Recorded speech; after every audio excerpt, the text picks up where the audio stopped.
Good. Was that a point? Good morning, ladies and gentlemen.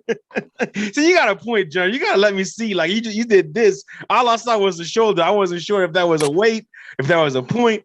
But we're here. Welcome, welcome, welcome. See, this is a great way to start. This is actually the perfect start because it's to let y'all know it is week 3 of the NFL season, which means whatever happens in September is not gonna matter in December for the most part. We got some interesting games today. We got some key games today, some games that not necessarily are going to go a long way, but they're going to set the tone. It's going to make us see, okay, this is where this team is at. This is where this team is at. So week 3 is a crucial point of the season, but it's not going to matter much when it's all said and done. So fellas, go around the horn. Let's get started. Let's get warmed up. What's your thoughts on this beautiful, beautiful Sunday afternoon? Or early morning? I still don't know anything. Hey. That's my thoughts. So once again, I am still within my 4-week period. I am learning information. I'm starting to see, okay. And then, I'm starting to see what counters is needed for what. The teams that are great, they have already separated themselves just off style of play. I'm not looking at record. I'm looking at what it takes for a team to lose, how perfect a team got to play to be in the game. I'm looking at all of those things, those small things, because that's what's going to be the tell of the tape. So, like, when I see Tampa Bay, I'm like, oh, you got to play perfect to beat this team. Like, I don't care. I don't need 4 games to see that. Like, they top to bottom, they're balanced breakfast. And, I'm starting to see other teams. It's like, yeah, they play real hard and they flying, but offensively, they just not like that, Washington. So, I'm starting to see stuff like that and putting it together. Jerm, what you seeing? Man, I just see a bunch of teams that are competing, that are going to continue to get better. I think we opened up when we said it a couple of weeks ago. This is probably the most level playing field we've ever seen, far as being a lot of teams that have some chance to make some moves this year. So I'm really looking forward to this week. We got some teams that need to make some statements this week, and we're going to talk about it. Go ahead. Shouts out to my guy, Coco. I'm going to let him go ahead and go next. Yeah, no, man. It's nice to be on the stage with you guys again. Week 3 should be exciting again. Some exciting storylines. Like we got New Orleans against New England. Rumor has it that Sean Payton was interested on Mac Jones, but could not trade up ahead of New England to get him. So that should be a fun game. We got a Tampa Bay against the Rams. That should be a fun game. And Green Bay, San Francisco. I was hoping for a nice, healthy matchup here where Aaron Rodgers can kind of see if he can get some revenge against San Francisco. It hasn't been good for him the last few times he's faced his team, but got a situation now where he's up with his 3rd string tackles right now, fellas, that is going to be protecting him against his front 7. So yeah, we'll see, but it's an exciting week again for football. Yes, sir. Indeed it is. Trav, what you seeing so far with your Bucks? Oh, Trav got the Bucks shirt, the Bucks hat. Trav ready for war today, baby. You know what it is, man. This show going to Hollywood today at 3:00. Yes, sir. Central Time, man.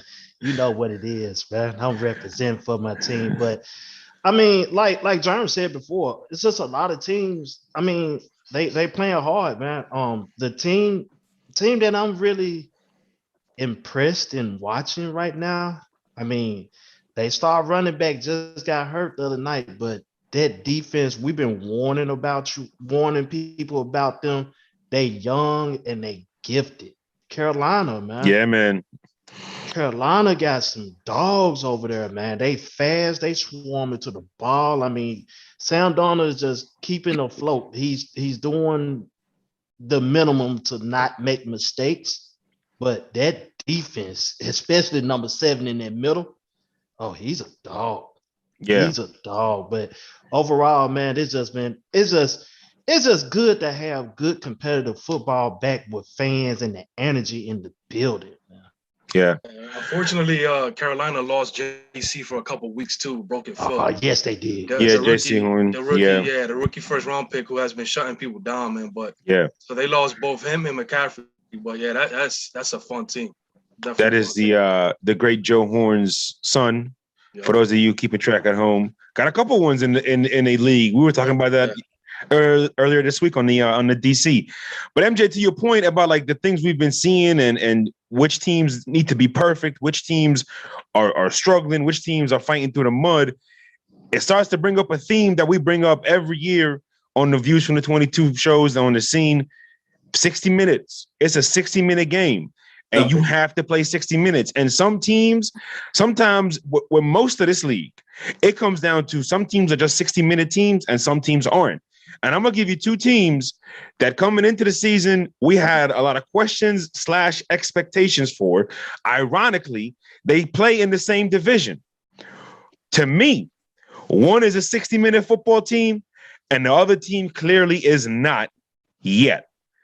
And that is the Baltimore Ravens and the Cleveland Browns.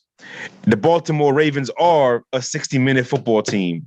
The Cleveland Browns are not as of yet, as Germ is trying not to smirk. So we're going to start right there. Yes, that's right. Let's open up the mic. Everybody's mics is on. The round table's here. I mean, let's just talk about it. I mean, I'm just going to say it how I can bestly say it. Certain guys have an ability to utilize their abilities in ways to still elevate, but still will always fall short because they haven't mastered the fundamentals of their position. Russell Westbrook is a prime example of this. I'm going to basketball for a second.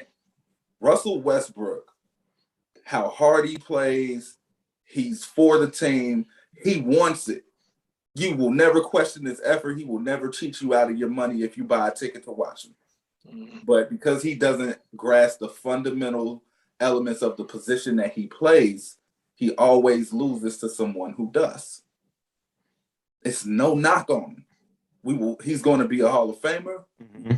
We love him for that. But until he either pairs with somebody who's mastered that or becomes a master at it, he's going to fall short. With Baltimore, it's the same thing. Lamar is going to motivate his team. He can only take you so far, though, until he masters his reads with quarterbacking. And I'm saying it in this standpoint because I know that y'all come for Germ and come for the Views because y'all think we're picking on him or we hate him. It's not that at all. We just want to see everybody at their optimum max to see who's going to win. Yeah. Hey, MJ, hold up. The hell with that crap. If you got film to show otherwise, you are more than welcome to be. And when we say film, don't show me 3 throws that he got right. Right. These fellas have put in the work. They can show you any and everything. When the NFL start acting right, after these emails hit them, they will be able to show you what's going on from there. Man, we ain't finna sit up here. I mean, we gonna give you what we see. We're gonna do what we do because that's what we do. Amen. But at the same time, when we seeing something and it's being popped out like a zit that's ready to get burst, if it shows right there, what you gonna do? You gonna act like you didn't see it? It's like how the dude did on like Austin Powers did. It's a mole. Yeah, it's mole. Noticeable. It's right there. Mole. It's right there. It's right there. But Trav, I hate you because that's exactly what I think. Mole. No, it's right there. It's right there. It's right there. So I mean, at the end of the day, this is an open forum to any and everybody. We're gonna do what we do to get the views and anything else for you. But at the same time, we got the film here to show you, man. I mean, it's obvious at this point. Dude got to get better in reading. And let me be clear because I didn't get a chance to be. I wasn't on for Monday's show, so let me rebuttal to my fellows here. As much as y'all want to give Lamar credit for that, I think we gotta talk about the Chiefs here as well. And this is part of the Chiefs not being a 60-minute football team. And this is the first time that the Chiefs have lost every game that they've played against a team that plays 60 minutes.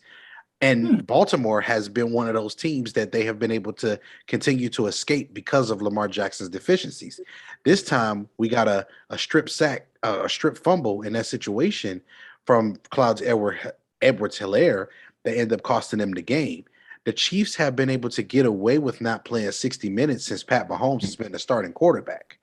And that is the reason why Vic has his questions with Pat Mahomes. Because Pat Mahomes has never played 60 minutes. He never played 60 minutes in college, and he's never played 60 minutes as a professional. So with those things being said, Pat Mahomes is the most electrifying quarterback in sports entertainment. But the problem with that being said, and that's no shot at Lamar Jackson, but Pat is prime time, Super Bowl champion, Super Bowl MVP, league MVP. We're talking about a dude who could throw the ball 80 yards on his knees. We're not talking about just any guy here. He's not here for play. He's not here to play games. He's here to win football games. We got to call it like we see it. And we see that Lamar does certain things well. He is excellent at handling that baby.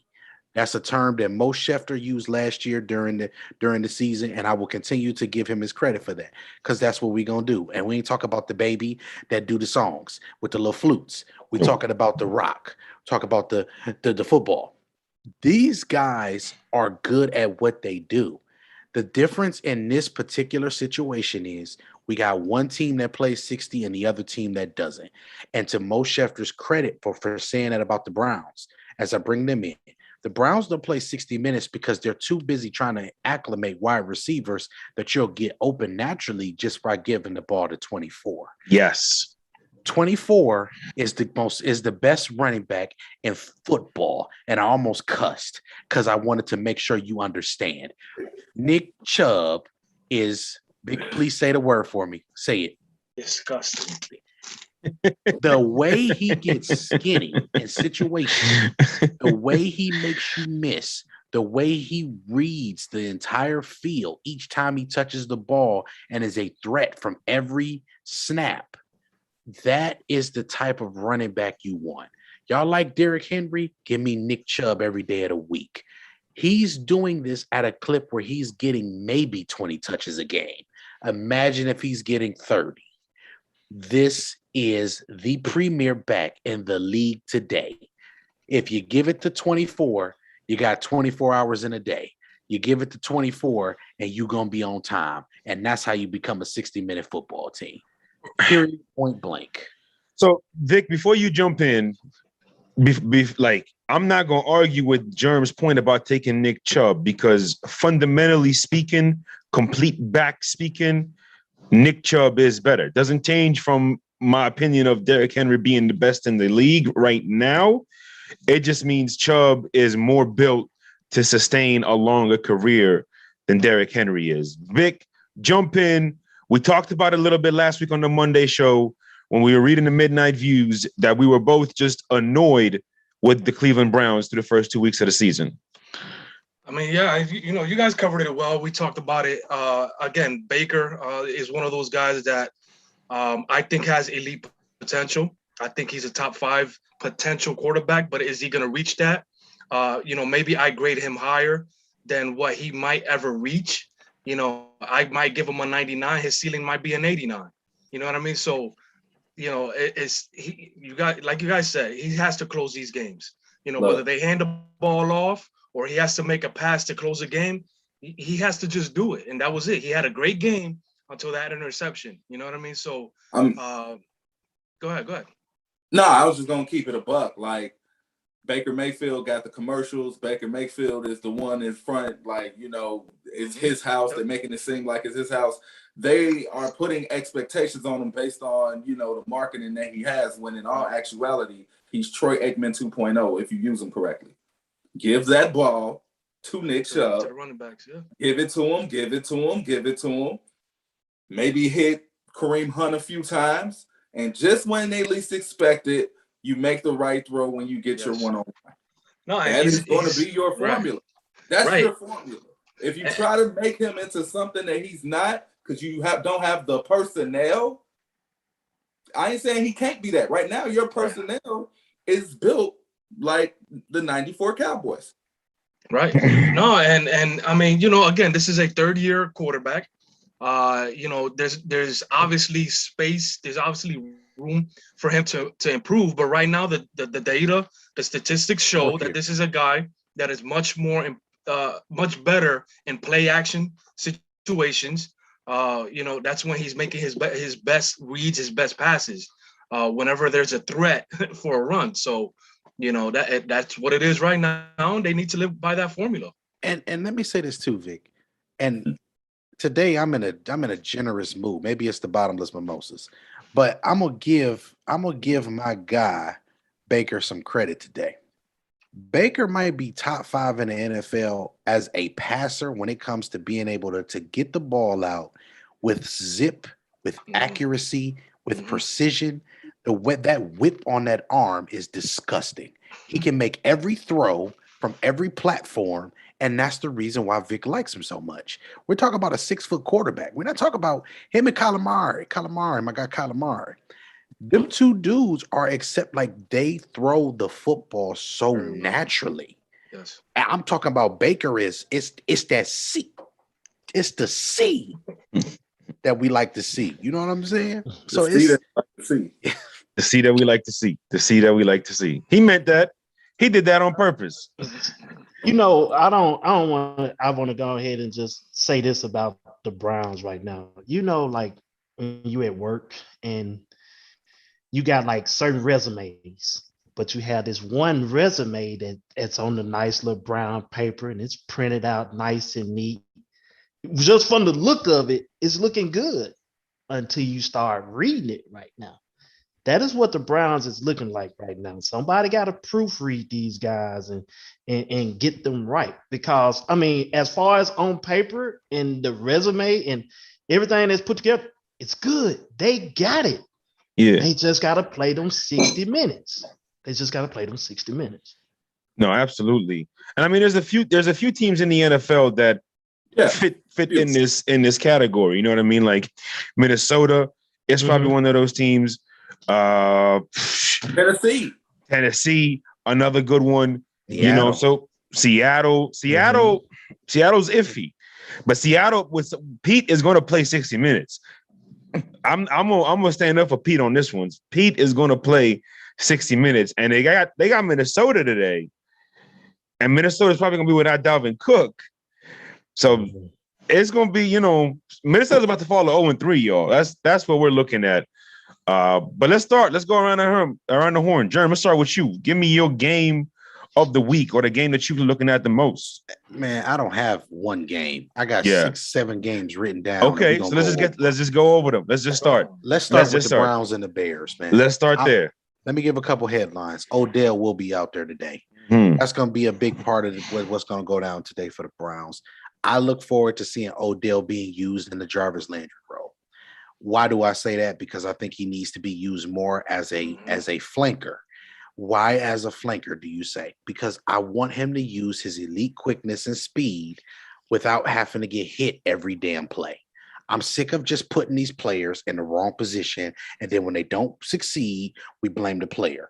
Let's put them in the right position so they can maximize and utilize their talent. So, Mo, I'm going to let you do your thing. Give us our over-under, and we're going to go from there. Yeah, no, you good. So the over-under in this game is 44.5. And no, which game did you start with, Jerm? Bears and Cleveland. That's right. Okay. Over-under is 44.5. And the Browns are 7.5 point favorites. Like you said, Jerm, Odell Beckham is going to be here. For the Bears, they're missing some guys, including Eddie Goldman and Deshaun Gibson. Fantasy-wise, betting-wise, and I'm gonna toss it to you, MJ. I'm taking the under and Cleveland to win and by 10 points in this game. Just me. MJ, let's toss it to you. Oh, MJ ain't here. I didn't even realize that. Give me 1 second. Vic, let's go over to you. Give me your number one matchup in this game. No, I mean, Jerm and I thinking along the same lines here. You know, it looks like Jarvis might be out. I don't know if you could confirm that. Yeah, he is. Yeah, so Odell. 3 weeks with an MCL, Vic. Yo. Right. So, you know, Odell is coming back from injury. We don't know exactly what kind of explosive ability he has right now, but if he's playing the Z, you can move him around in motion. You can put him in the slot, like Germ said, kind of where Jarvis, gets his work done, and see what you can get. Because I mean, dude, just lining him up at the X, all the way at the other side of the field, where he's gonna get pressed. It's not gonna work. And it helps Baker a lot more if he's in between the numbers, somebody that has the quickness and the speed like Odell. So that matchup against that Bears secondary, it's a way to help supplement the run game that Cleveland has. Yeah, I mean, I agree with you there. Go ahead, Jerm. And real quick too, another headline too for the Bears though. The Bears are starting Justin Fields today. Yes, they are. And that's where I was going to go to next, Jerm. The Bears are starting Justin Fields. And you look at the Browns defensive line versus that Bears offensive line, just throughout the first couple of weeks of the season, the Browns defensive line favors very well against the Bears offensive line. And I do think there's going to be some struggle for the Browns offense, but I'm more looking at what the Bears offense is going to do. Like we said, I'm a fan of Justin Fields. I'm not a big fan of him from a lab perspective, but I'm just a fan of the player. I'm rooting for the player. I think it'll be good for Chicago to be good in football. It'll be good for football.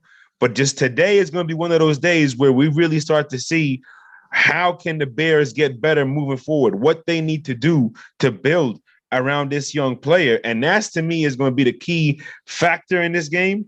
Is I just think the Browns defensive line is going to dominate from front to back, from start to finish for 60 minutes. And I don't see many points in this game. I think it's going to be a sloppy game, but I don't see many points in this game. I really don't. I'm not going to give a score just yet, but I don't see many points in this game. I'm taking Cleveland in this game, y'all. I'm gonna be honest. Just like you said, Mo, I'm taking Cleveland for a multitude of reasons. The first thing is Cleveland's the better team on paper. The only thing that's gonna separate and make this game interesting, to be honest with you, is if the Browns drop back and pass too much and Khalil Mack and Robert Quinn get after Baker. And I don't want to put that type of pressure on my tackles as good as they have been playing. Mm-hmm. We do have an all-pro and on the right side of the Cleveland offensive line with Conklin over there.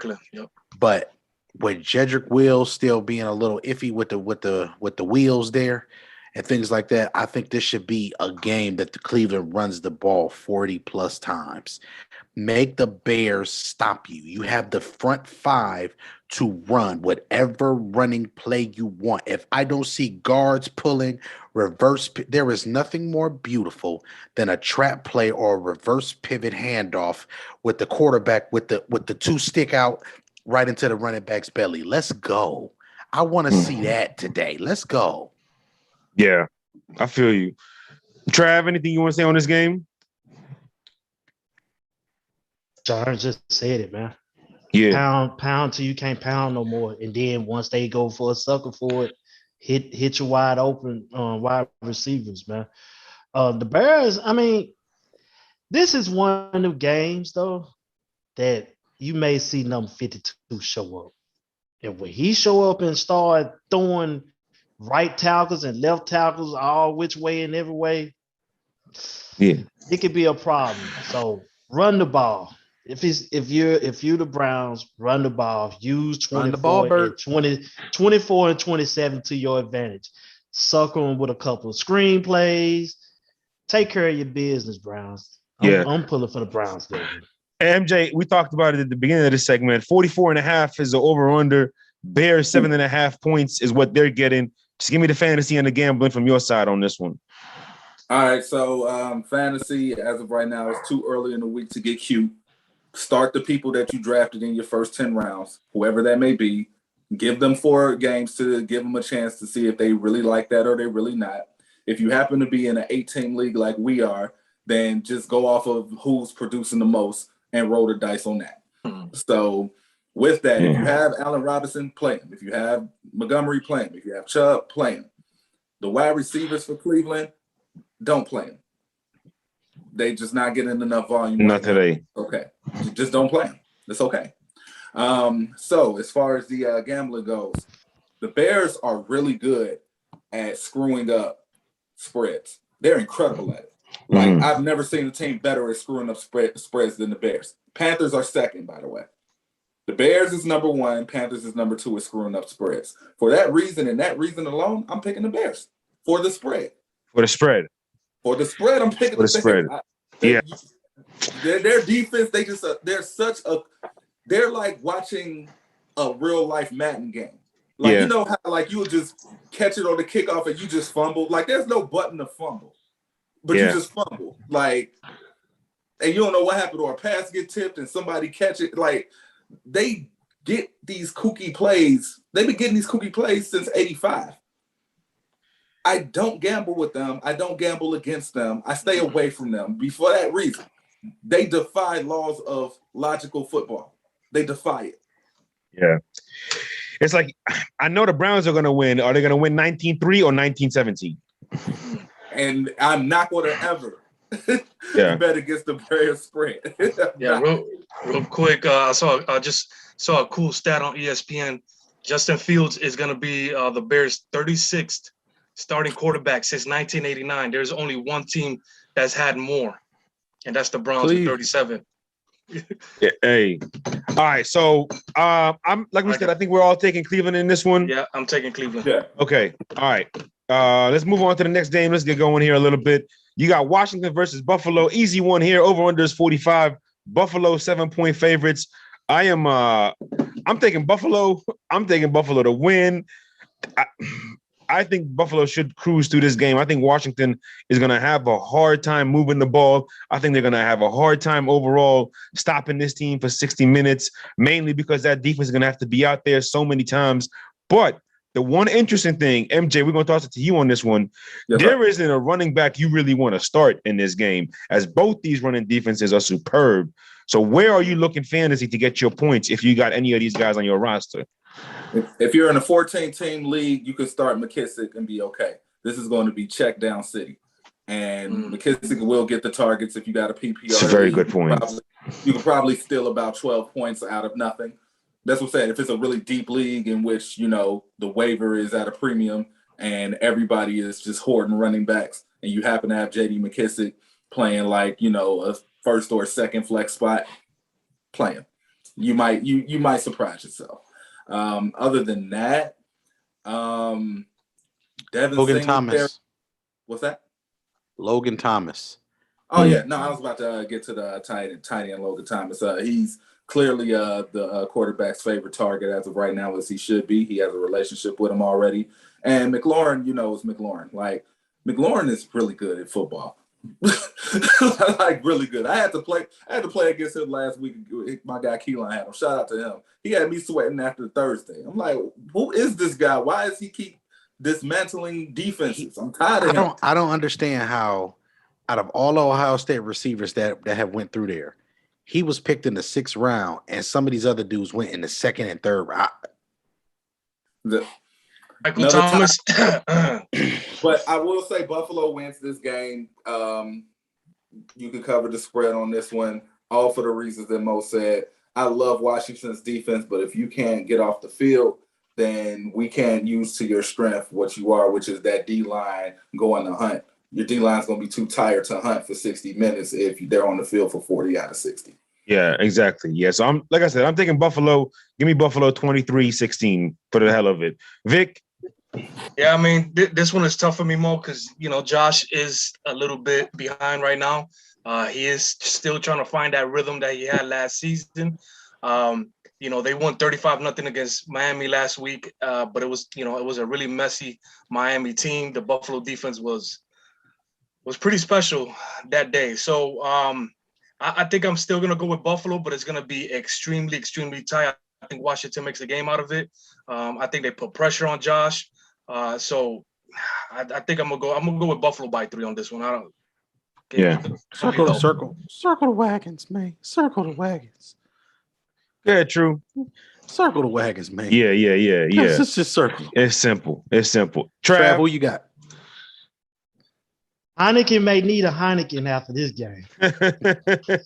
Hey man, he may need a Guinness after this game. Hey, man, he may need one of the ones. You But need one of them drinks I made. but you know what? The guy has actually he has played pretty good.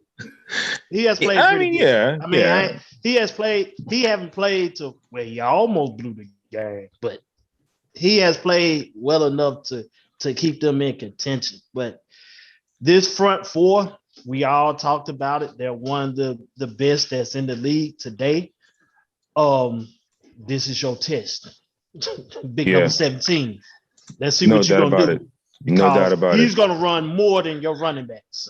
He's gonna run more than your running backs, and he's gonna do a lot of things. So we're gonna see. But I'm picking the Bills with this one, man. I'm picking the Bills. Yeah. Next game on the lineup, you got Baltimore Ravens at Detroit Lions. Detroit, they got Trey Flowers and Jamie Collins both out. The rumors all week. I think they're more than rumors at this point. It's only a matter of time before Jamie Collins is in another uniform. Yet again in his career, he's a fantastic football player, but he just keeps playing for different teams, man, and he's going to always have a job because of his abilities. In this game, whether they had him or whether they didn't, they were still going to lose this one. But now that they don't have him and they don't have Trey Flowers, give me Baltimore by about 43 points today.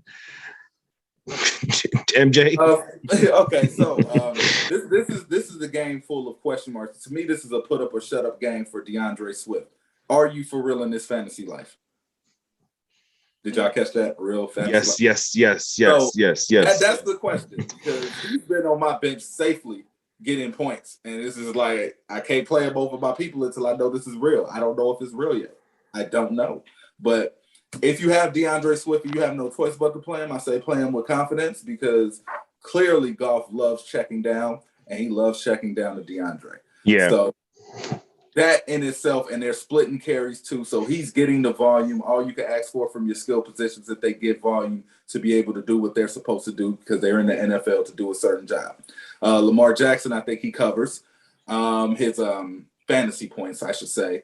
Even with him being sore, he's probably the most athletic quarterback in the league right now. He's going to get his money.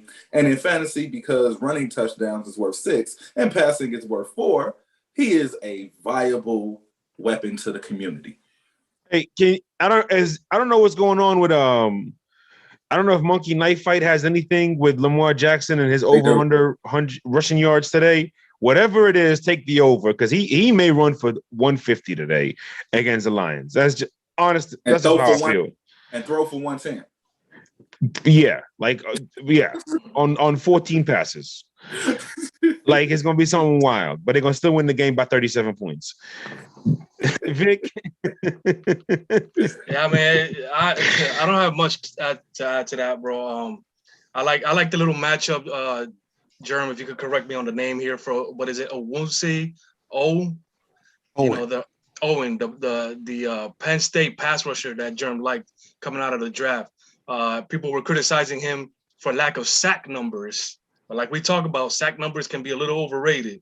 And that kid is putting pressure. He made the play last week that sealed the game for Baltimore. Mm-hmm. He caused that fumble on Claude Edwards-Helaire. He's just been making plays in 2 games as a rookie already. He's going to go up against the left tackle, though. The big kid that got drafted by the Lions from Oregon. I'm forgetting his name already. Penny Sewell. But, so that little matchup should be interesting. But other than that, I mean, the Ravens should be able to walk away with this win. DeAndre Swift versus those linebackers is a good matchup, because that little stiff leg juke move, he's either going to break some piece of, he either going to break you off a piece of that funk, or he going to be on the ground. It's really that simple. But when the funk hits the fan, all the people want to jam. And that's normally how that goes. So we're going to get Lamar Jackson with the afro out, and he's going to do the James Brown. And that's pretty much what it's going to do. He's going to dance today in the end zone, because the Lions, they ain't got no lions, they ain't got no tigers, and they ain't got no bears. This is definitely an oh my game. Oh, also, Lamar Jackson, game over on that little flip you did. I was just about to say that. Yes, please. We probably gonna see Game him on the injured list week 4 because he probably gonna do another doggone flip. He gonna probably do about 2 or 3 more flips in the end zone. I will hope But not. Chill out on the flips, man. Just chill out. You've been here before. You've done this already. Like, chill out. I got the Ravens on this one, man. I got the Ravens a lot. Hey, let me tell you something. MJ.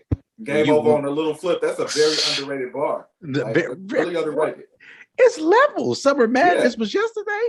Yeah. But this dude just quoted Mr. Hightower, though. I did. Oh, man. I sure did. Hey, so because all the people want to jam. See, I missed the bar because I was reading it. I was reading some news on James Robinson the next game, which we're gonna get to. But that was a fantastic bar. If Jerm didn't repeat it, I would have not caught it. Because my ass was just zoned out a little bit. I'm sorry. You know what? Let me turn this off because they got some. Let's get to it, man. I'm in battle mode now. It's week 3. It's week 3. It's a combination of just being happy to be here, and Hey, so we Trav, you got a good prediction for this one? Yeah, I said it earlier. I got the Ravens by a lot. Okay, all right. So next game you got Arizona versus Jacksonville, and the reason I was reading this game is because I was trying to find out if they're going to start or sit. I mean, if anybody's not active for the Jaguars, because this to me is MJ. We're going to let you jump in on this one.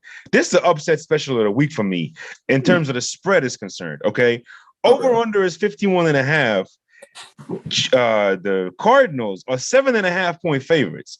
Cardinals are 2-0, but it's not. It's like a weird 2-0. Like Tennessee just came out flat, and then Minnesota missed a field goal.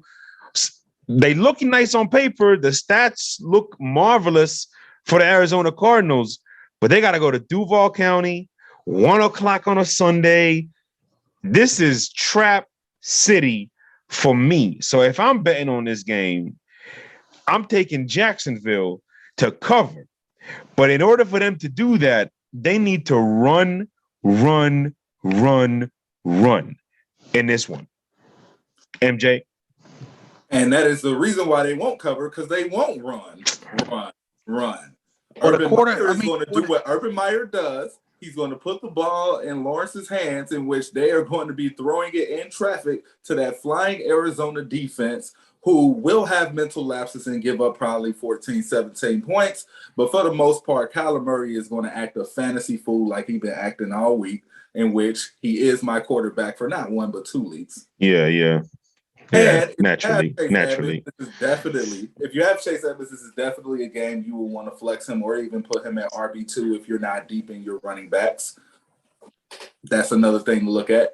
Deandre Hopkins has been a stud. He's always going to be a stud. I think him paired with Kyler Murray is the perfect combination of what Kyler Murray needs, because when in doubt, he has a wide catch radius wide receiver to throw to, because he is short. Even though he's athletic, he's short, and sometimes he can't really see what he needs to see at times. So having that safety net, usually it's at a tight end position. To have a safety net at a wide receiver like that is incredible. So I don't see this team being a scary team in the playoffs, but I do see this team being a great team in the regular season, a fun team to watch, in which they're probably going to play just slightly above 500 football, because we talk about 60 minutes as the thing. They're not a 60-minute football team yet. Right. Vic, go ahead. I'm sorry. Go ahead, Jerm. Let me just say this. This is the V8 matchup, because both coaches need a V8, and both their quarterbacks got V8 engines, because they're going to be revving them up and running. Yeah, you see, listen, it's levels. We here today. At the end of the day, we got to get this where we got to get it. Kyler Murray is going to be a problem for Jacksonville if they do not keep him in the pocket. It's really that simple. You got the athletes to make this interesting. Jacksonville has the athletes to make this interesting, because this is the type of defense that could really be the one that could give them some problems, meaning they only score 24 points. However, do we trust Trevor Lawrence yet Do we trust Sunshine? Sunshine. Do we trust him to put up 27? I don't know. And that's going to be the key. I think the magic number today is going to be 25. The first team to get to 25 wins. And I think that's where we go from there. Just for the record, for the competition's sake, I'm picking the Cardinals to win. Yeah. No, we're talking about spread and everything. We follow you, bro. But the spread here, I'm taking Jacksonville to at least cover the spread. So far, we all picked the same picks all across the board. Yes. That crazy. Yes. Yeah, I mean, the Jacksonville, the defense is again just not as good. They haven't been good in a long time. Probably about 3 or 4 years since they had that nice dominant run for a short period. Tyrod Taylor and Teddy Bridgewater was passing all over them first 2 weeks. I mean, I don't see no reason why Kyler Murray can't do the same thing. This is a kid that has already 619 or 689 passing yards with 7 touchdowns already. So he's also going to get some rushing yards. So I mean, like Myron said, he should be able to put on a show today, and I mean, Cardinals should dominate this game. They should, but you know how this goes with the Cardinals, bro. As good as we think the Cardinals can be, they're just not 60 minutes, and they're about a 40-minute team. And then on top of them being a 40-minute team, the V8 engine don't always rev up in Kyler Murray. So you be having them times where like no, and sometimes you just need an oil change, and there ain't nobody to change the oil. The thing is, Chandler Jones is going to be all over Trevor Lawrence. Fort Low. So it might be 28-0 by the third quarter, bro. You know what I mean? So, and that's the other side of this, Vic. That's the other side of this is that like the Jaguars should come out and run this ball, like Germ says, 45 times, and they'll be okay in this game. But the reality is they won't. What's probably going to happen is Arizona is going to be up by 21 and then up by 30 and then up by 40, and Jacksonville's just throwing, and it's only getting worse. That's that quicksand that Shane Falco be talking about. But Urban, I don't know, man. It's quick. It's getting that time. You can't fall 0-3. Now let that sink in. Ooh. Oh my God. We unraveling chambers of this guy. Oh man, yo. All right. The beautiful part about this Sunday is we got a couple of heavyweight fights. And this here is the first heavyweight fight of the afternoon. It is the Los Angeles Chargers versus the Kansas City Chiefs. And it's going to be this, right? We'll get to the spread. We'll get to all that. This is a game we got to talk about briefly because you got Justin Sherbert. Shout out to the First Lady. You got Patrick Mahomes. You got two guys in the same division who could be battling each other for years.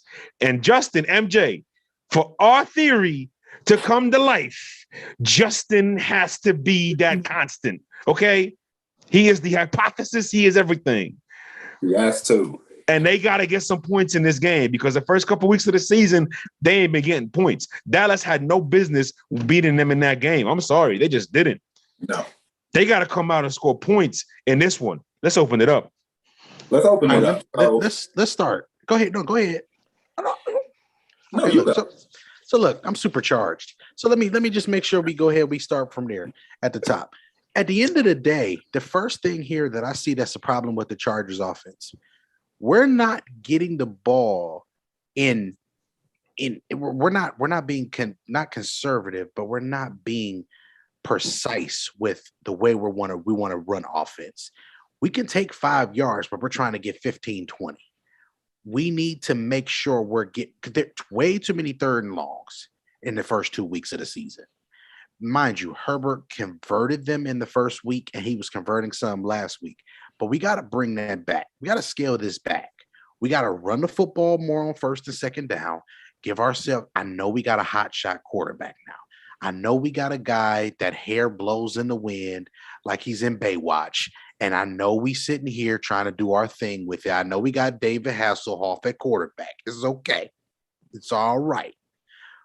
But in order for this to actually be able to be a dynamic football team on offense, you have to be good at running the ball as well. because you're going to need to be able to do that to be able to close the game out or keep the game relatively close and simple.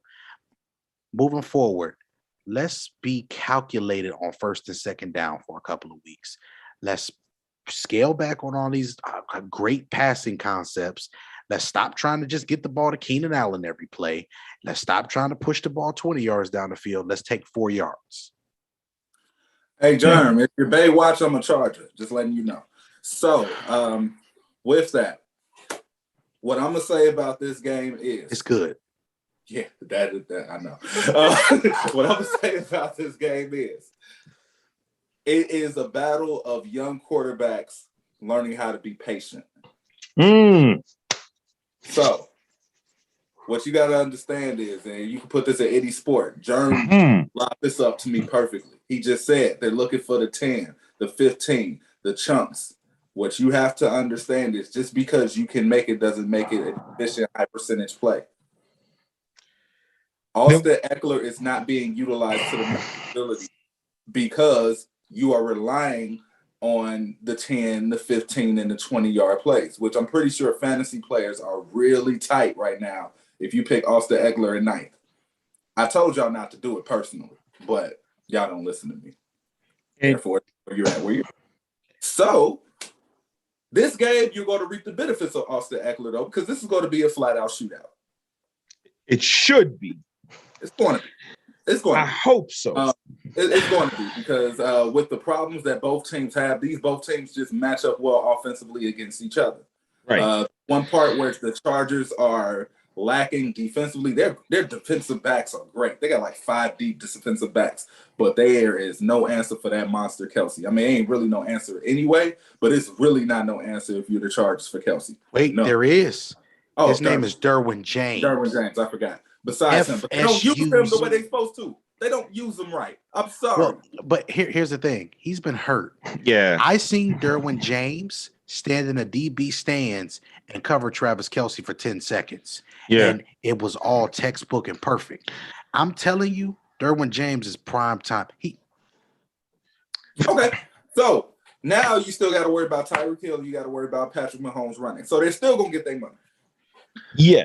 Yeah. Vic, before I take it back, go ahead, Jerm. Last thing I'm gonna say this. Fun. I made it fun. I forgot this is so fun this is such a fun conversation. Yeah. Every year the Chargers hold them to under 25 points. And they do it because they do something similar to what Tampa did.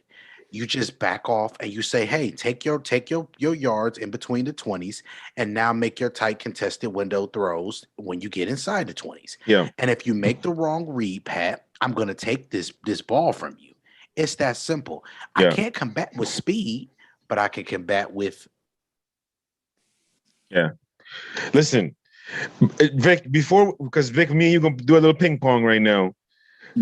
Talk about Derwin a little bit before we get into something that MJ said. No, the thing is, first, Joey Bosa, he makes Patrick Mahomes pay for drifting in the pocket. Mm-hmm. Like with his pressure, his ability to kind of, he doesn't even have to get sacks. He's gonna get Pat Mahomes uncomfortable with his pressure. But with Derwin James, I mean, the dude can press. The dude can click and run, basically turn his hips and run with anybody. He's probably Travis Kelce's biggest and best matchup. Like the guy said, he's not always available, but he's available and healthy for this game. And it's going to be an interesting matchup. This might be Travis's less productive game against Derwin James. Other than that, they're going to have to find a way to kind of cover Tyreek Hill, cover, even Marcus Hardman, who has been playing well. So that's probably Nicole Hardman. So that either way, that's going to be their, the Chiefs will find ways to get points. Now the Chargers have been good defensively against them. I don't know more what you got planned for me right now, but I can go on with the Chargers as well offensively and what they need to do. Keep going. Okay, so I mean, basically Justin Herbert, he hasn't had his best start to the season, but the way the Chiefs, 72% completion percentage they've given up the past 2 weeks, even against Lamar Jackson, who had a great passing game against them. They are not winning in the pass rushing rate. They cannot get pressure. So I mean, I think you got Justin Herbert for 350 plus today, 3 touchdowns against this Chiefs defense. So I mean, this is a game where they could win by 12, 13 points against the Chiefs. Okay, so here's MJ talked about the patience thing, right?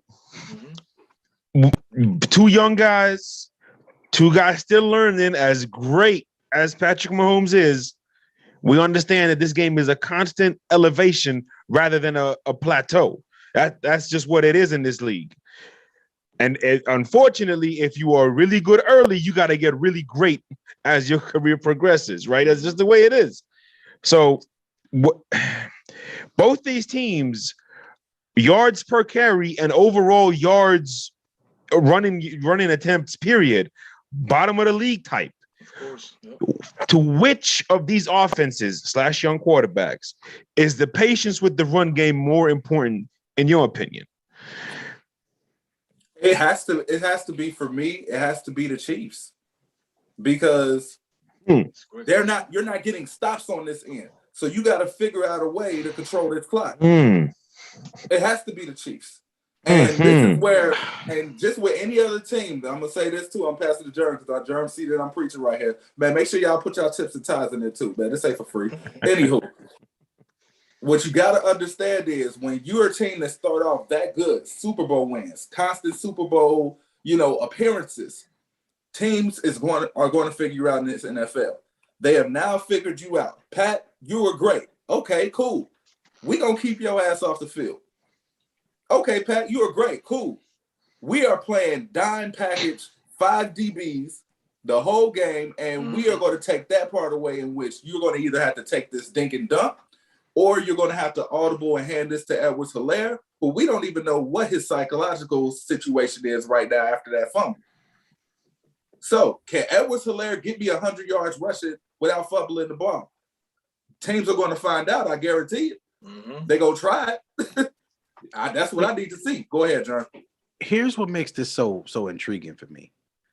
There is no right or wrong answer here, because the answer is both teams, actually. The Chargers went and invested in an offensive line, but it doesn't look like they went and invested in an offensive line for the purpose of using it when it's the most necessary to use it. The Chiefs went invested into their offensive line because they said that they wanted to be better than they were last year. If we look at it from this perspective, the Chiefs' offensive line has actually regressed, because now you're taking away something that Pat did before that he was a lot more comfortable in, and it doesn't look like he's comfortable. Nick, we on the same page, right? You remember when I said in the preseason game, Pat's still drifting because that's his natural body mechanics. That's what he's used to doing. So naturally now he's got the arm for it too. And now what you notice is the tackles are getting beat. They're getting beat, and with him being so far back in the pocket, it's actually causing quicker pressure. And then on the other end with Herbert, it's not that he's not getting good protection. It's just that it's situational. Everything about football is situational. And I know to double Keenan in this situation, because in this situation is where I can double him, because this matters, because you've already put yourself behind the chains. So it's 2 different situations and scenarios, but you see investment in the offensive line and neither team using the investment the proper way. And it's a lack of investment. It's bad for business if we're going to continue to invest into capital on the offensive line and not use beef. You don't go out and buy a filet mignon steak and then cook it on the stovetop. No, you put it and you put it in a pan, you season it, you make sure you poke the holes in it, you do all the small things, you rub the meat, you do the things the right way, and you make sure that you take care of it and do the right stuff. At the end of the day, when you do the thing right, you get a prime cut piece of meat, that you're allowed to enjoy. They're not enjoying W's because they're not doing the right things with their quality beef. No, and the thing is, you could double Keenan now, but now you got a progressing Mike Williams who's who's playing pretty well, and then you got Jared Cook, who seems to find himself in every NFL team, okay, but still is a threat on that football field as old as he is. Yeah. You telling me Daniel Sorensen is going to have fun covering him or any of those slow linebackers the Chiefs have? So, I mean, this could be an emotional game for the Chiefs fans. And it's going to be interesting as they can lose 2 in a row. Would that be the first time in Pat Mahomes' career? No. So what are we picking the Chargers? Are y'all picking the Chargers? I am. I already made my decision a couple days ago. I'm picking the Chargers. I'm picking the Chargers. I'm gonna be honest. I think Derwin James is the difference here. Yeah. Derwin James is the only guy that we've seen that's matched up well with Travis Kelce because of the size thing and the speed thing. And Derwin is never scared of Travis getting behind him. I'm picking the Chiefs because I trust Mahomes more than Herbert. That's I'm not mad. Look, I'm not mad at you. I'm picking the Chiefs. I'm picking the Chiefs too. Fantasy wise, I'm gonna tell y'all like this. I've been playing this fantasy thing for I can say about 5-6 years. Every time Kansas City plays the Chargers, it's one person who gets off on them. That is number 10. Number 10 I don't know what it is. I remember one year the man had 40 in the first half, 40 points in the first half. He gets off on them. For some odd reason, he gets off on them. Well, Trav, the reason why is because their gift is their curse over in the Chargers. We just broke down for 5 minutes how Derwin James actually neutralizes Travis Kelce, which means now you have no point but to be able to focus in on your next weapon and your next mismatch. And Tyreek Hill, quiet as kept, is a mismatch for pretty much every defender because he's just that damn fast. And there are plenty of ways you can get him the ball in space. You can get him with the jet sweep. You can get him in a drag, in a slant, in a screen action, get him downfield. Like there's plenty of ways to utilize this guy. And if you're going to take away Kelce, I'm just going to use my next weapon. So it must be something brewing in the atmosphere because Big Shot's in the building now. And I'm sure he came in for a reason. And I'm just wondering, are you going to give us that reason now or do you want to wait a couple games from now? Oh, no. We here now. Okay, go ahead. You got it. Today. You got it. I heard heavyweight fight. Yes. We got a couple. I see Travis dressed up. Shout out to the Rondé Barber, Harley Nicholson special. Yeah. Oh, man. Usually I don't interrupt y'all show. I'm in the comments. But today, I hope this is the next game we're talking about. You know what? We're going to make it the next game we're going to talk about. So let's talk about it. Hey, Big Shot pulled in like ATM. Like, I know they ain't who I think it is. I know they ain't who I think they talking about. Listen, I'm going to make this brief. I'm not going to stay on long because this is y'all bag. Do you think? This is y'all bag. But this is first guessing. This ain't second guessing. The Blue and Yellow Express. The train leaves the station today. Oh. Now, man's going to be on the train, win or lose. Because this is, to me, is not about whether the Bucks beat the Rams. Because the Bucks could go into Hollywood and beat them. That could happen. I'm telling y'all right now. I got the same feeling about this that I had February 2019. I know we try to keep the basketball references to a minimum. When Toronto traded for Marc Gasol. You know what I'm talking about? I'm telling y'all got all the football knowledge. I really like this Rams team. Really like it. I think, as a matter of fact, they're the last time. Is that the last game the Bucks lost? No, was it Kansas City was the last game? That was Kansas City was the last game, but that was the game before. Yep, the game before. That was the game before.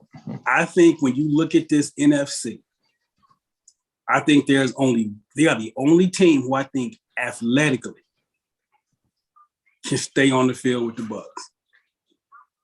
Okay. I think if you look at the athletes that they have on that team, now Today we're gonna find out. So I'm gonna let y'all get into the analysis.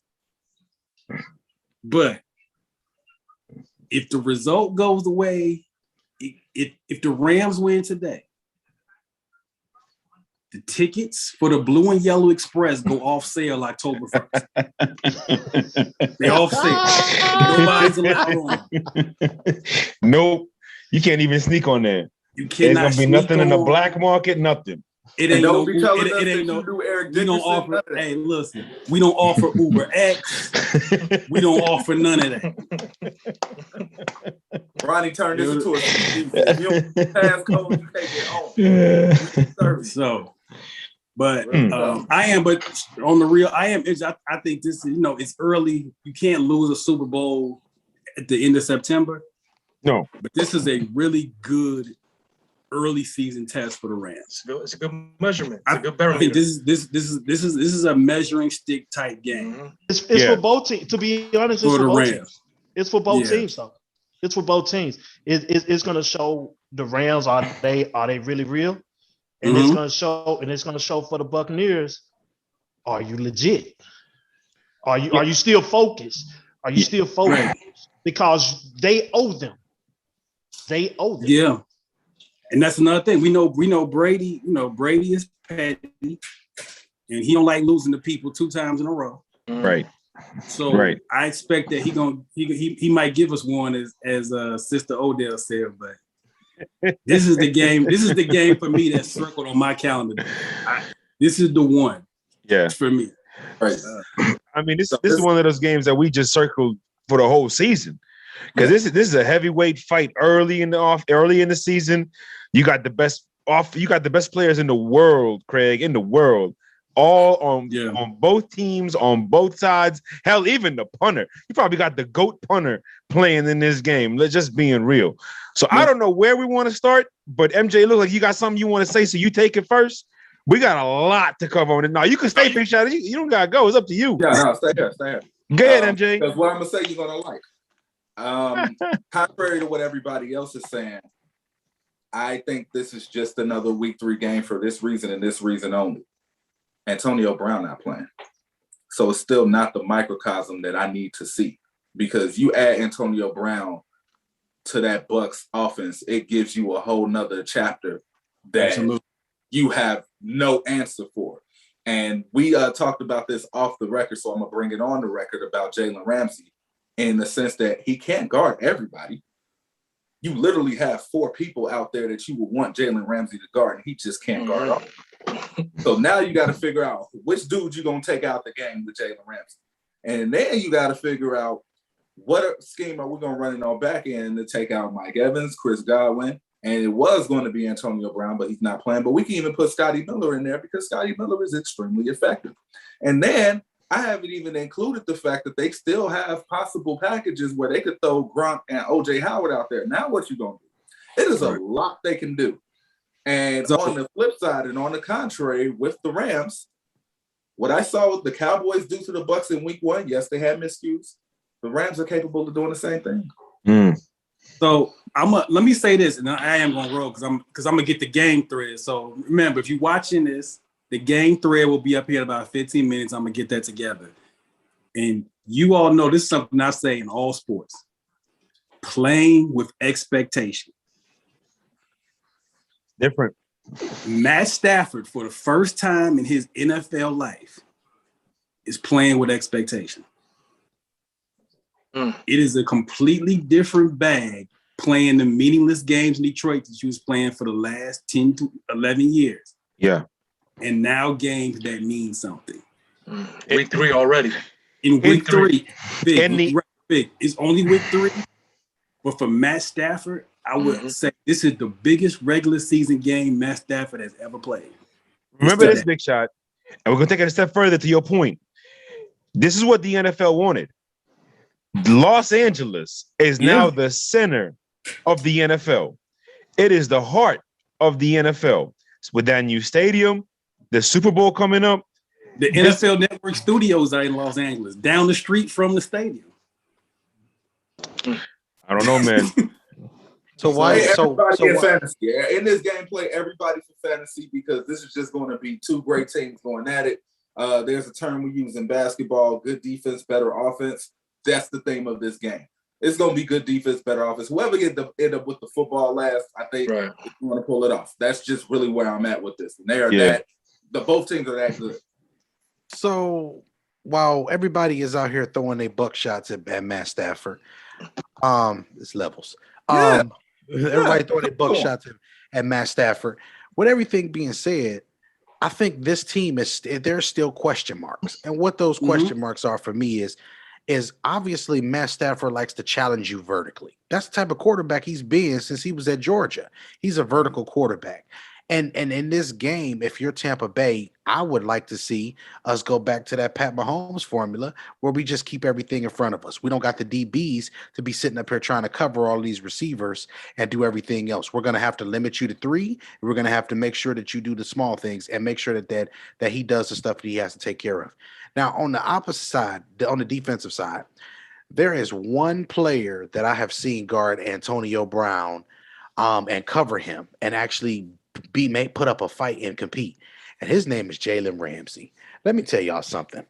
Jalen Ramsey, the coldest man in the galaxy out there in the coverlands.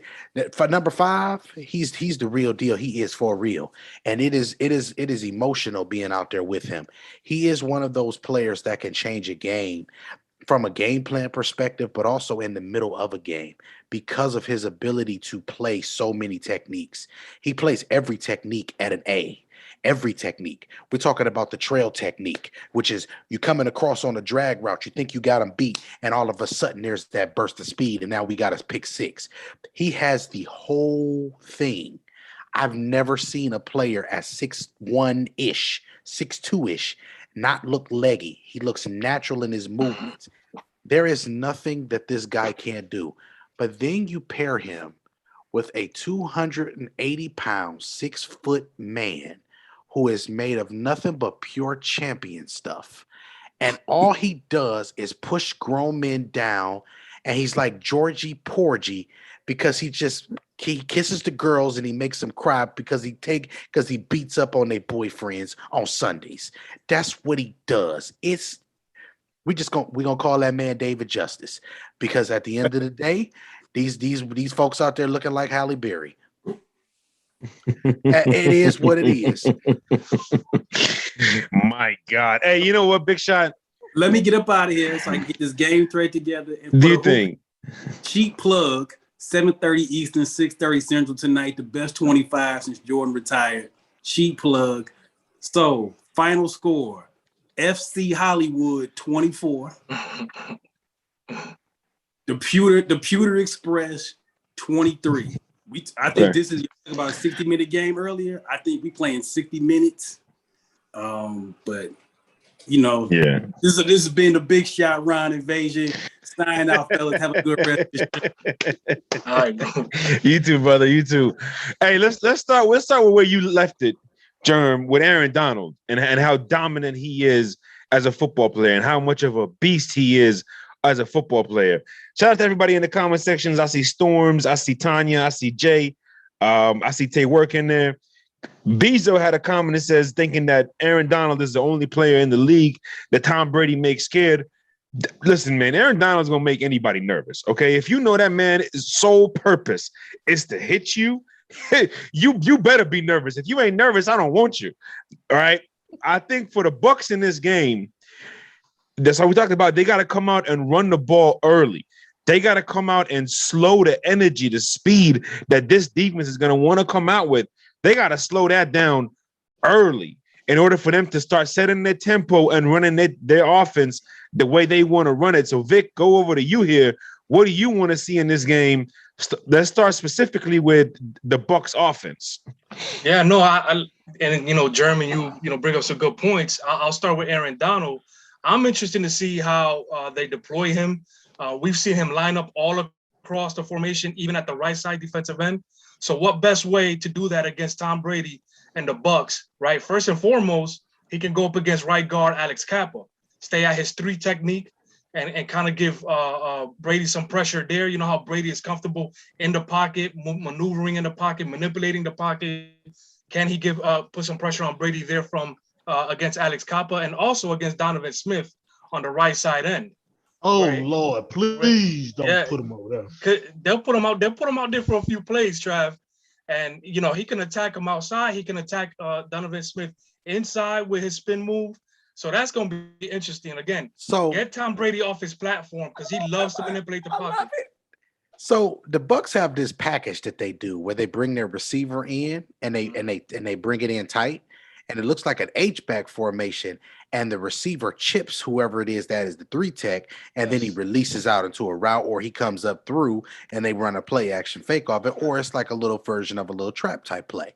So that play is going to be a big play that I want to see them use in this game, because that play will be a very, very hard play for the Rams to be able to combat.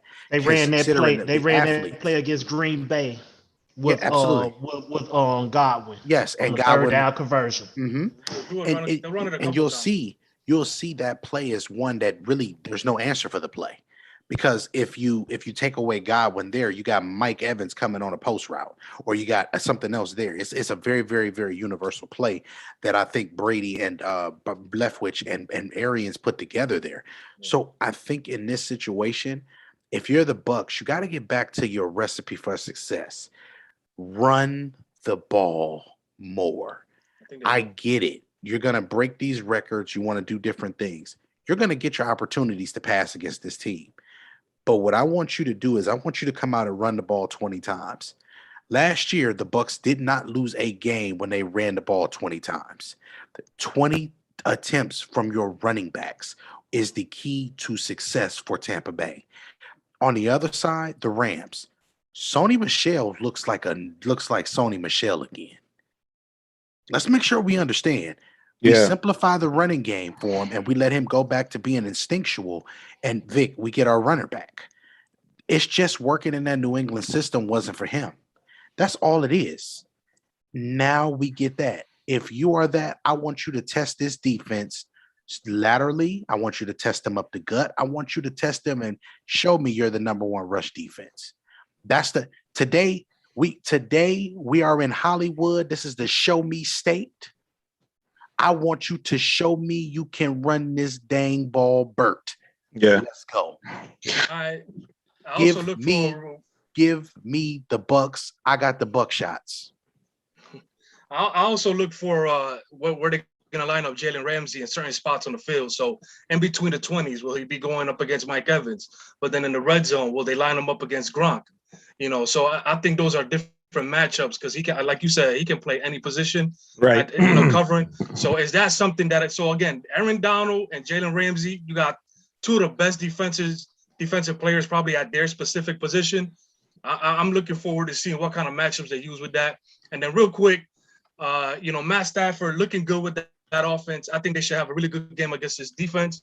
But there is one guy that Tampa has that kind of scares Matt Stafford. And back in their days in the NFC North, and that's Ndamukong Suh. So let's see what happens there. See, that's a great point. Shows a little nervousness there. That's a great point. So not just Suh, but Via too. That's why it's like I hear what you say. You want to establish the run, but to be honest with you, the Cowboys have showed the blueprint. You're not going to be able to run against Villa and Suh. You just ain't running up the middle. So if anything, get them in screenplays and get running action, or like I said, jet sweeps with Robert Woods. That'll be a good look for him. And that don't look like them is going to be plays either, because the way Levante David and Devin White are playing, just spread them. It's a tough. Again, we talk about the Rams' two best defensive players in the world, but we have yet to even talk about Tampa Bay's as a unit defensively, which is a problem. Don't get it twisted. Like I said, Dallas scored a lot of points on them, but it was because Dallas was running on all cylinders, and they practically played perfect football. They had their scheme, and they executed it. The Rams can execute a similar scheme to that, but I'm not going to say give up on a run, but I'm going to say utilize your passes to run a little bit more for this one. Try to get 5-yard pass plays. Try to get 6-7-yard pass plays. You got Cooper Kupp. You got Robert Woods for that very reason. You got Higbee who can get you in the seams. You have the people. You can be able to get Henderson in some screen platterings or what have you. You have people to be able to mimic this. But, you know, try to run the ball selectively just to keep them honest. But if you don't get anything, that's okay. So, Vic, what's your prediction, Vic? I'll go with Tampa Bay. It's going to be tight, but I'll go with Tampa Bay. I got you. Trav, your thoughts quickly on this game, or not quickly, rather. Would you give me your thoughts on this game? Well, I mean, all y'all made great points. Great points. I'm going. I got to go 27-24. We got to get them back. Yeah, we got to get them back. We got to get them back like they got us. But it's gonna be a very, very good game, and I'm looking forward to it. Yeah. Shout out to everybody in the comments real quick. Let me address just a couple things. As far as the Packers go, because I think we can go to that game here in a second.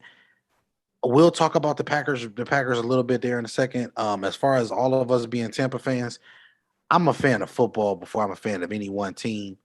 But of course, I root for greatness, which is Tom Brady getting 8 rings. Yes, so yes.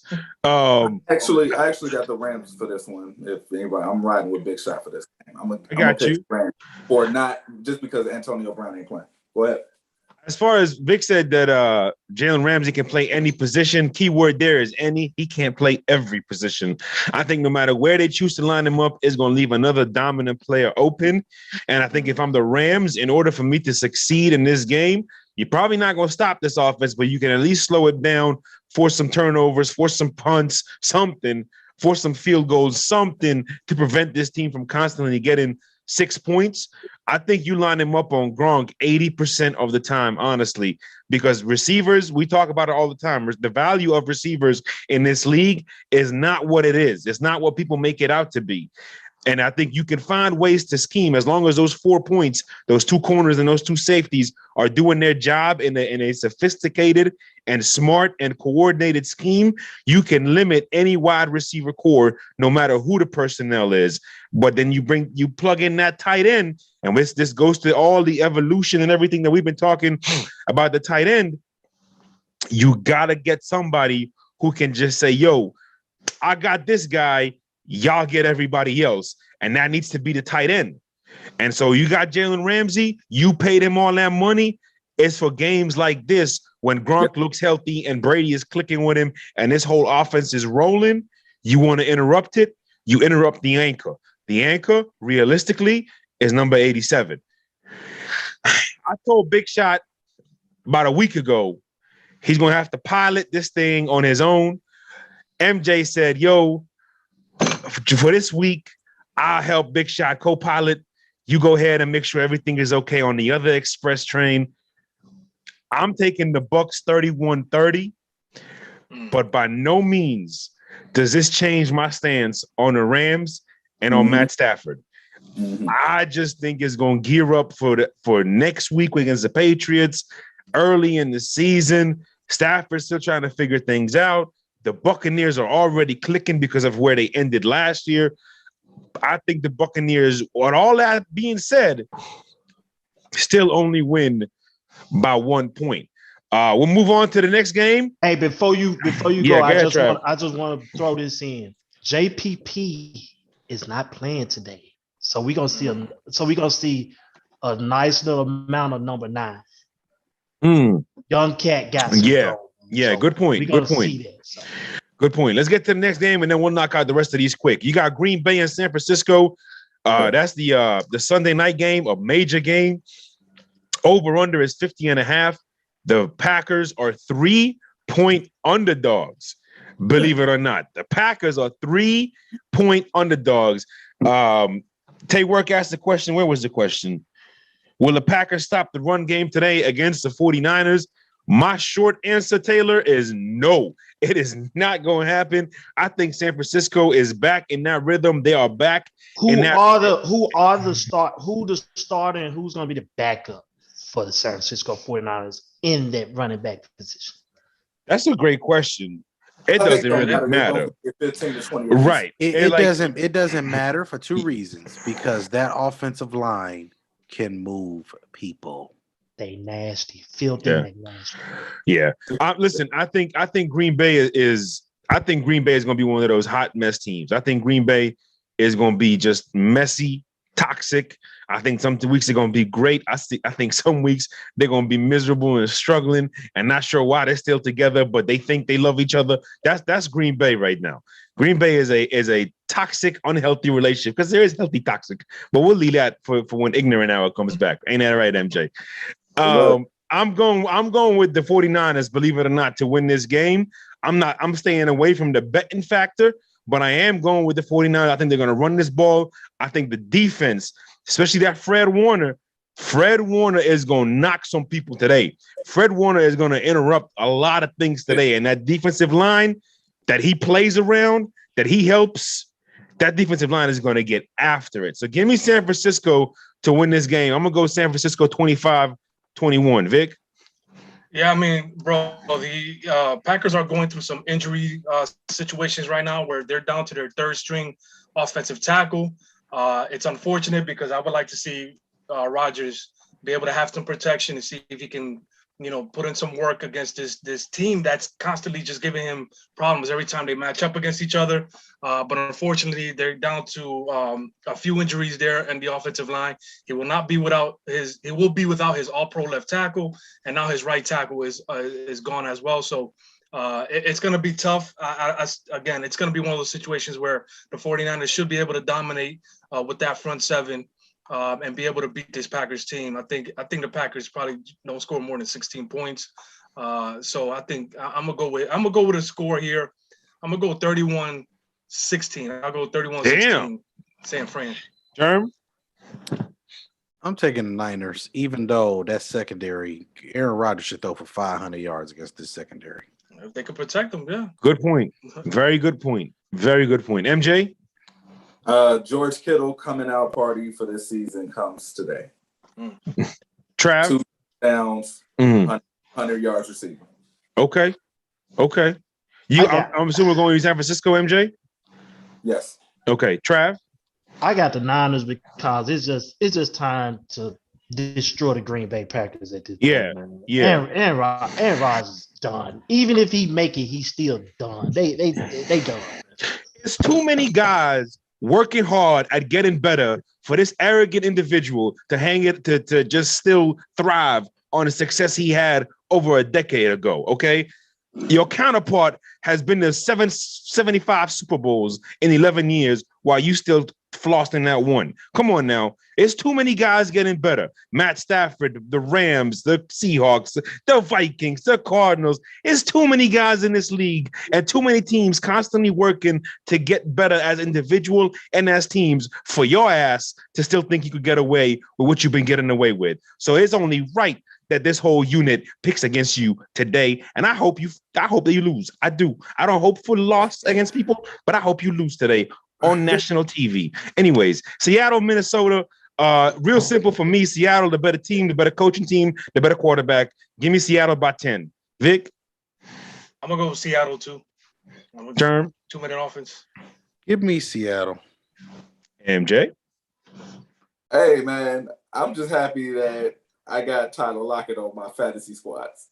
Let's keep riding this going, man. Yeah. Yes.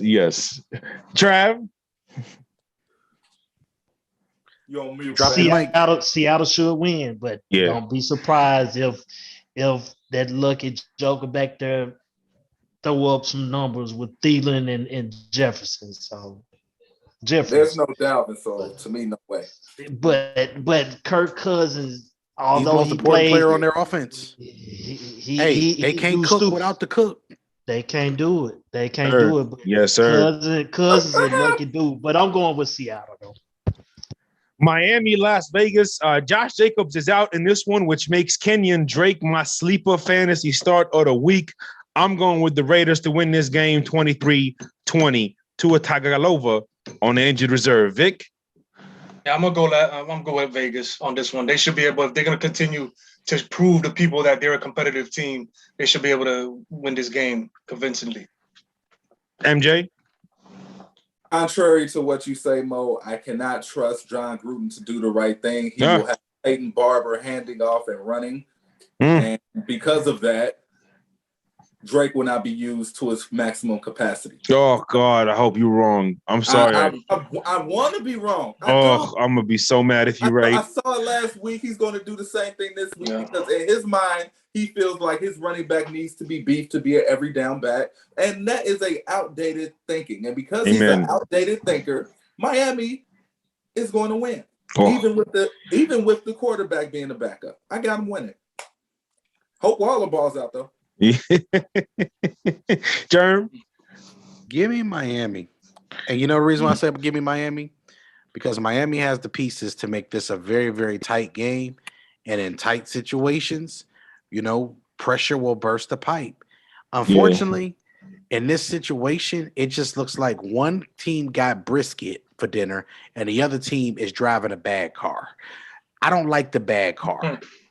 Oh my God. Log off. Log off. We'll get your picks later. Log off. I saw where you was going with it when you said brisket. I said, oh. Oh man, Tua. Tay work getting some Tua slander in the comments. You go ahead with that Tua slander, Taylor. Ain't nobody gonna stop you. Tua hurt. Tua on IR. Yeah, he's still gonna slander. Who's Tay work? That's in the words. I'll let you know. That's one of my guys. In the words of the late great Michael Jackson, and you got to be starting something. Yeah. Yes. I'm going Miami. Amen, brother. Amen. I ain't mad at it. The Raiders don't deserve prosperity anyway. Speaking of the teams that don't deserve prosperity, the New York Jets are playing the Denver Broncos. Teddy Bridgewater certainly deserves prosperity. Trav, we're keeping it professional around here, sir. I'm going with the Denver Broncos to win this football game. Give me Teddy. Give me Von. Give me everything good that's happening in Denver right now and everything bad that's happening in New York. Keep it away from me. Vic? Yeah, I mean, you know, as much as I would like to see my guy Zach Wilson get better, they're already crushing him. It's only his second game. But, you know, Denver is playing way too good to let the Jets beat them. I'll go with Denver on this one. Germ? Listen, we got old reliable Mr. Teddy, and then we got Mr. Wilson. I'm gonna be honest with y'all. We gotta go with the teddy bear. Teddy bear was always our go-to as a kid, right? Old reliable teddy bear. Hey, they're not gonna win you very many games. They're not gonna lose you very many games, but they sure are comfortable, and that's Teddy Bridgewater as an NFL quarterback. Hey, look, man. Is Teddy ready with the 1-2 check down? So he's going to be giving the ball to Javonte Williams. Yeah, I did that. He's going to be giving the ball to Williams. I'm playing Williams as my flex. We already got the Broncos winning. Let's keep it moving, man. Yeah. I know, Trav. I know you're going with the Broncos, too. Cincinnati, Pittsburgh. Listen, Najee Harris, he better have more than 60 yards in this game. Look. This is going to be a bad one, man. I'm picking Cincy because Pittsburgh right now is – I told you I'm on a Ben Roethlisberger retirement watch bounty community, and we might go hunt him down in 2 more weeks. Give me Cincy to win this game. I'm picking Pittsburgh because they still ain't let go of Joe Burrow. They playing them cautious, and I understand why you don't want the man to die. Yeah. Because your offensive line still is not what it's supposed to be, and TJ Watt is on the other end. That's the only reason why I'm picking Pittsburgh. Sorry, Josh. I just only call what I see. TJ's out for this game. Yeah. Oh, well, if that's the case, I'm picking a tie. You know the rule. If you tie, you are automatically eliminated from Super Bowl contention. Germ, Vic, Trav, who y'all taking? I'm taking Cincinnati. Okay. Who was that? Who you picked, Germ? Cincinnati. I'm going Pittsburgh. Colts, Titans. Look here, man. Carson Wentz, please don't have your career end today. I am praying for I'm going to try not to watch this game because I am worried about Carson Wentz. Indy, don't fall to 0-3. They cannot afford to fall to 0-3. This team is too good to fall to 0-3. So for that reason, I'm taking Indy to win this game 23-20. Indy will fall to 0-3, but it's not going to change anything because they still got to play Houston and Jacksonville twice in their conference. Good point. Per game. You know what? Give me Tennessee then. Good point. Give me Tennessee. Come on. What I'm saying, he's right. That's a good point. That's 4 wins.